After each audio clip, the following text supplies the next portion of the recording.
This is Heart Rhythm TV. I'm Clinton Thurber.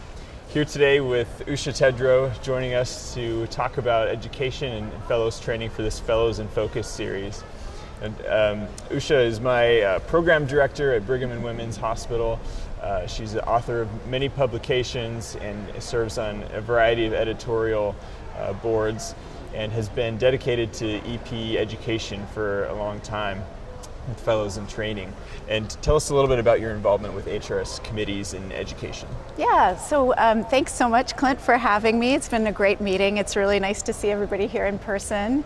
And without masks. And without masks, sort of, some of the time. Right, so I first got involved with the HRS as a volunteer, as the vice chair of the program directors subcommittee. I was working with Jim Daubert at the time, and we worked a lot on getting EP into the match and figuring out more standardized fellows education and maybe moving EP from 1 year of training to 2 years of training. And then after a couple years, I moved to be the chair of the program directors subcommittee, and I did that for a few years, and I've just recently moved from that job over to the education committee where I'm the vice chair now. Which is kind of an overhang of this fellows committee, or the program directors committee. Yeah, the program directors subcommittee is a subcommittee with underneath education, and that covers education for not just fellows, but all of the rest of us when we've graduated that need to keep learning about electrophysiology. Yeah. Got it, that makes sense.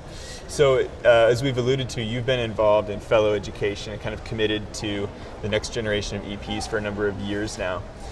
We've seen some fluctuating trends over the years, trends in interest, trends in training and approaches. What have you seen since you've been involved in that sphere? How would you describe it? Yeah, so definitely for the last 10 years, there have been times when there's been interest that's gone up and down, and there's also job availability that's gone up and down. I think for a variety of different reasons, there are changes in reimbursement that happen, and that sort of trickles down to jobs. But I think one of the big overarching themes going forward is that the population is aging, and there's going to be more atrial fibrillation.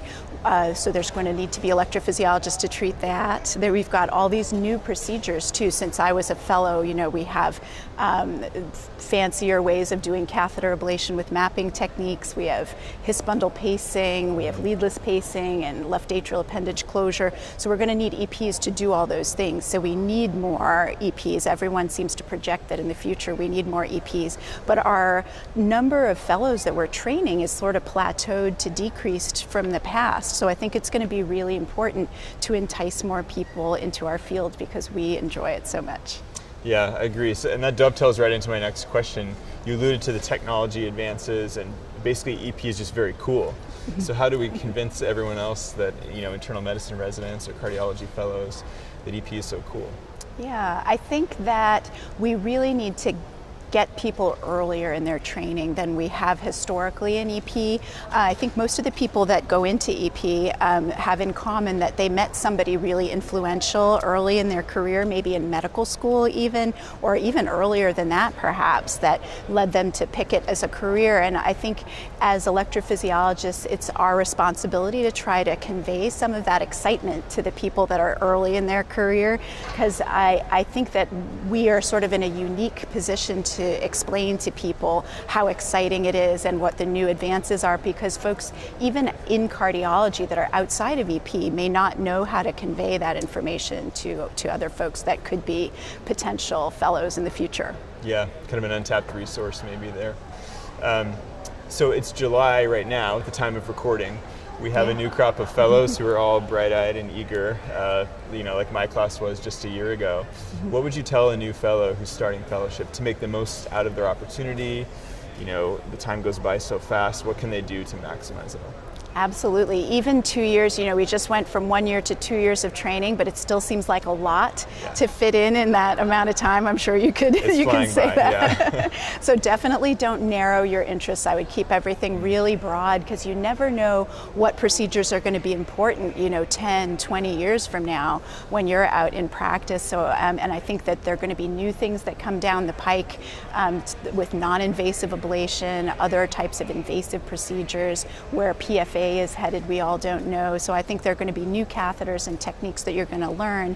And what you learn in your fellowship is kind of like a foundation for learning and advancing through that, because I think EP is all about change, and it's all about adopting new technologies and learning new things. Yeah, I've been to a number of fellowship sessions this week where the speaker is very clear that, oh, I didn't do Watchman's in my training, but now I do, or I didn't do, obviously micros are newer. I've picked that up since. So yeah, that's right on the head about establishing habits of learning and pushing yourself, I think makes sense. So thank you so much, Dr. Tedrow, for joining us. That was Fellows in Focus. We are here at HRS 2021. This is Heart Rhythm TV.